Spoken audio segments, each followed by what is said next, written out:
Three Americans are among the victims of last week's terror attack in Algeria. They were identified as Victor Lovelady, Gordon Rowan, and Frederick Boutaccio. 7 other Americans survived. All of them were working at a natural gas processing plant in the Sahara Desert that was overrun by Islamic terrorists. Algerian forces then attacked the compound in that battle that lasted 4 days.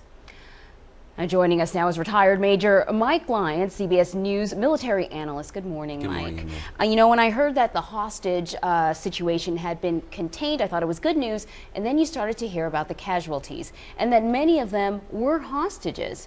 The Algerians, did they make the right call? What were they up against? Yeah, their mentality is basically shoot first, rescue hostages later. And I think us in the West look at that and say that's just not the position we would have taken. It's not what we would have done.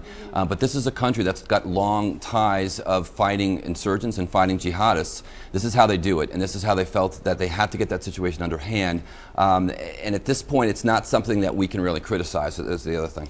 All right, now this group responsible for this, they're called the Mask Brigade. Yeah. I hadn't heard of them before. Do we know, how much do we know about them? Yeah, shoot off of Al-Qaeda in the Maghreb. Now these are jihadists that have come out of Libya in some space. This is a lot to do with the fall of Libya and Muammar Gaddafi.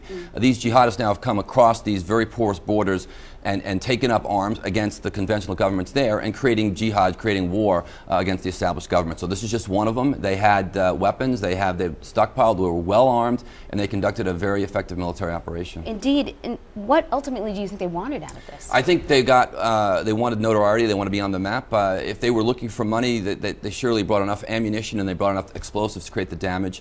They recognize if they damage that refinery there, it creates doubts and security of many other refineries that exist in that part of the world. These are very soft targets. They're not something that are as well protected. Yeah, indeed. And they talked about this hostage-taking being in retaliation for the French military strikes in northern Mali, where there are Islamic militants who are extending their reach there. The U.S. is helping the French in this area with airlifts and intelligence. Can we expect more? No, I don't think so. I think we're providing a strategic lift right now and bringing troops in and out. French troops, in fact, what they are. Intelligence collection capabilities, some drones, some unmanned aerial vehicles. We're helping with communications. But that's going to be it.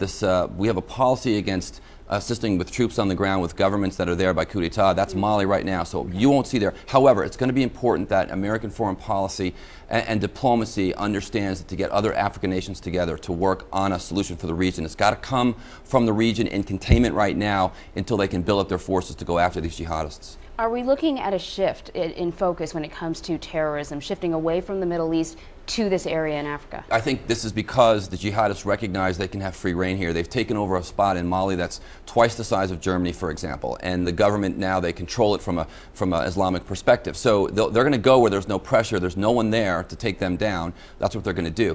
Whether or not they serve as an existential threat to the United States, I'm not sure. They're a threat to the homeland. But what could happen over the next 10 years is we saw those videos that back in the 90s of jihadists on monkey bars and training could lead up in the next 10 years to another attack on the homeland that we got to be careful for. You talked about this site being a soft target, and certainly this group, the Mask Brigade, talked about pursuing other targets in the future. This idea of a soft target, this place is in the middle of the desert. There are probably hundreds of places like this. How do you possibly protect these locations? Yeah, Marie, these are the most austere places on the planet as well, and they have to bring all their infrastructure in when they build them. There's not a lot of things that they don't have there that they can make on their own, but however, they control rare earth minerals, they control oil and gas refineries that have severe economic impacts should they go down. I mean, if the price of oil will increase as that commodity is not increased, rare earth minerals as they're mined, if all of a sudden we're not manufacturing microwaves, television sets, all those things come from this part of the world.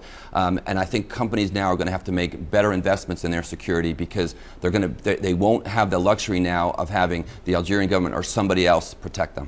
Indeed. Thank you very much, retired Major Mike Lyons. Thanks for clarifying some of the things. A very confusing situation. We appreciate it. Thanks, Emery.